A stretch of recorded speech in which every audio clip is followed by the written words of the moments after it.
Visit to www.bullhorseshares.com for multi-bagger portfolio shares and subscribe to Bullhorse Shares.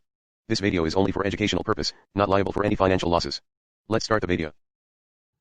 Hello friends, how are you?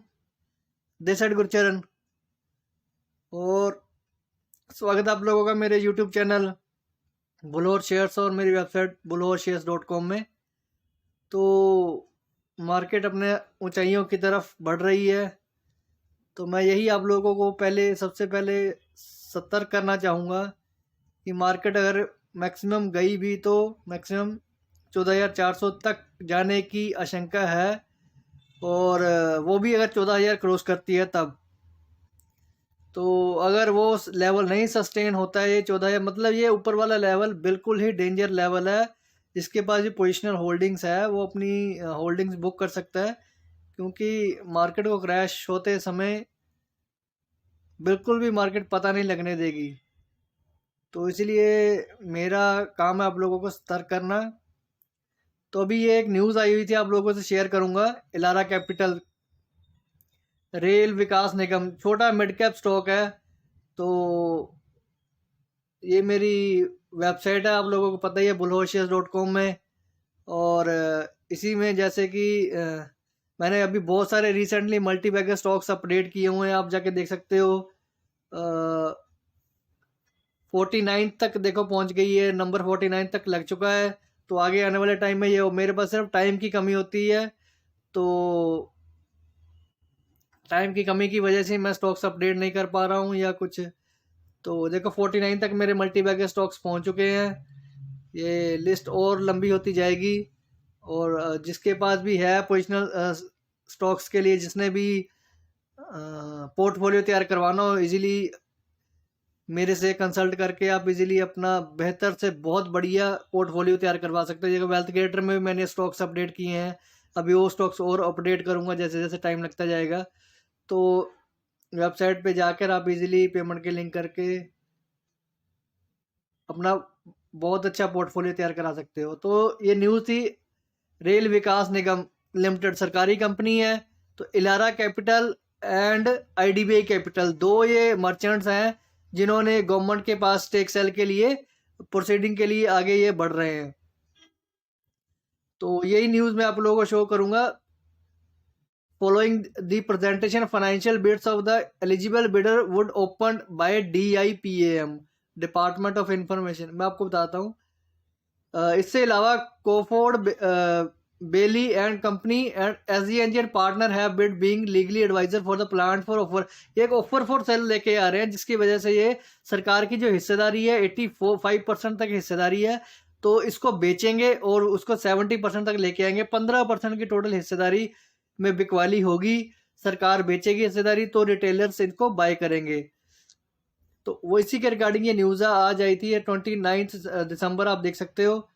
इलारा capital and IDBI capital.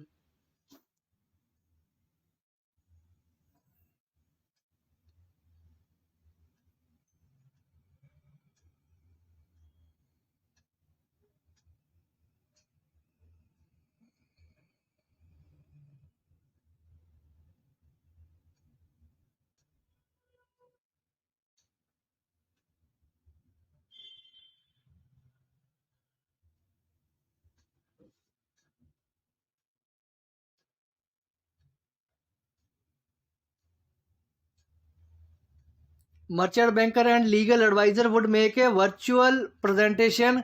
जो virtual presentation होगी वो 5 जनवरी को present कर दी जाएगी department के आगे, DIPM के department of investment and public asset management को। वेबसाइट उनकी वेबसाइट के ऊपर 5 जनवरी को ये जो उनके जो मर्चेंट बैंकर्स हैं वो अपलोड सारा प्रेजेंटेशन देंगे, कैसे कैसे इन्होंने प्रोसीड करना है, जो पैसा 700 करोड़ इकट्ठा करना है, कहाँ से पैसा किस तरह से ऑफर से लेके आएंगे, तो कहाँ से पैसे सरकार तक कैसे पहुंचाएंगे, तो वही सारी प्लानिंग करेंगे। Government is planning to sell a 15% stake in RVNL had October invite bid for merchant banker and legal firms for the managing of the share. क्योंकि ये सरकार को पैसा हिस्सेदारी बेचेगी तो वहीं से पैसा कमाती है सरकार। सरकार के पास और कम होते हैं सोर्स पैसे कमाने के लिए, तो गवर्नमेंट करंटली होल्ड 87% हिस्सेदारी है, देखो यहाँ पे।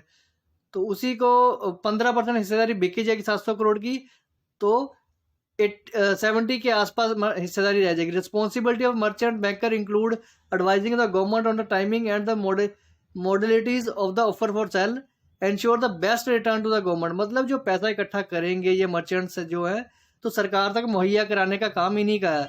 तो वही मैं आप लोगों को बोल रहा हूँ, जिसके पोजिशनल मिड कैप स्टॉक्स हैं, सरकार सस्ते में तो अपनी हिस्सेदारी बेचेगी नहीं, सिंपल सी बात है। अभी ये 22 रुपये के पास शेयर चल रहा है, तो आप लोगों को जिसके पास भी है, जिसने भी फ्रेश बाय करना चाहता है या जिसके पास भी है, क्योंकि मेरा सीधा सीधा पोजिशनल स्टॉक्स का व्यू इन्वेस्टमेंट की तरफ होता है। इसका मेरा शेयर जो लेवल्स होते हैं जुए बाजारी की तरफ कोई मेरा ध्यान नहीं है, ना मैं किसी को रिकमेंड करता हूँ। तो सिंपली इन्वेस्टमेंट के पर्पज से आप 20 रुपये का स्टॉप लॉस लगा के क्लोजिंग बेसिस पे, अगर 20 रुपये से नीचे क्लोजिंग होती तब थोड़ी सी नीचे गिरावट आएगी, आप इसको बाय करके होल्ड करते हो। तो अगर 2-3 महीने का टाइम भी देते हो आप लोगों इसको, तो मेरा इजीली टारगेट जो होगा 29 का टारगेट होगा, वो आएगा ही आएगा। तो 29 तक मतलब अभी 7-8 रुपये, अभी 22 पे चल रहा है शेयर, तो 6-7 रुपये की मूवमेंट है इसमें। 6-7 रुपये का मतलब अभी इसमें अप्रोक्सीमेटली आप मान के चलो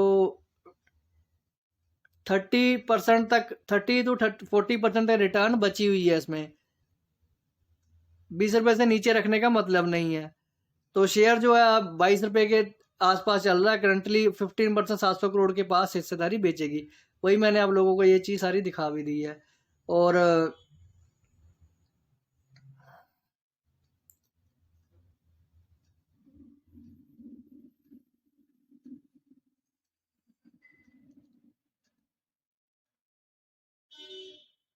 इसके आप इजीली जाके फाइनेंशियल्स देख सकते हो। फाइनेंशियल बहुत अच्छे हैं, प्रॉफिटेबिलिटी कमाने वाली कंपनी है। कंपनी घाटा नहीं खा रही है, बहुत अच्छी कंपनी है। आप यहाँ पे अभी फाइनेंशियल्स, तो ये देखो सितंबर के है, ये एनुअली हैं।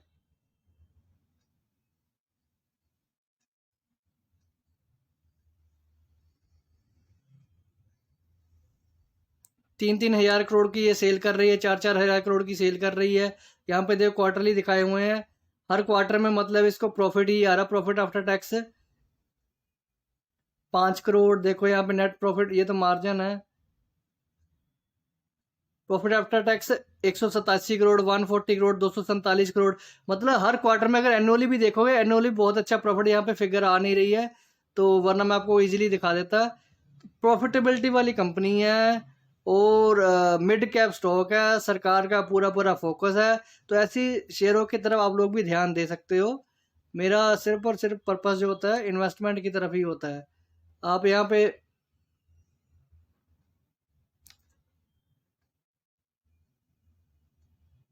हिस्सेदारी देखोगे, यहाँ पे इजीली हिस्सेदारी 84% तक सरकार की हिस्सेदारी अब आपको मैंने इस क्वार्टर में दिखा दी है। तो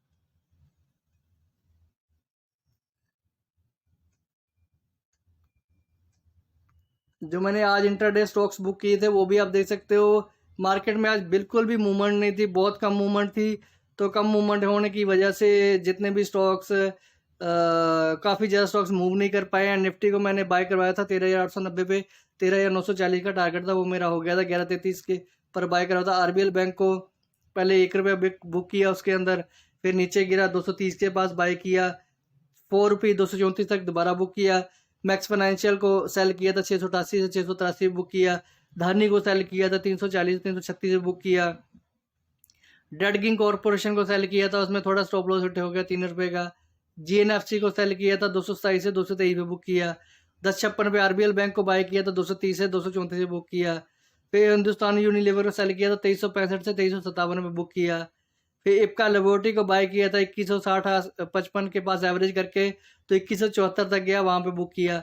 बीएससी को सेल किया था 616 से 613 पे बुक किया। बंधन बैंक को बाय किया था 411 से 414 पे बुक किया। अपेक्स फ्रोजन में थोड़ी सी कम मूवमेंट आई, क्योंकि मार्केट में बाद में मूवमेंट 12 रुपये के बाद मूवमेंट आई नहीं, बहुत कम मूवमेंट रह गई थी, इसीलिए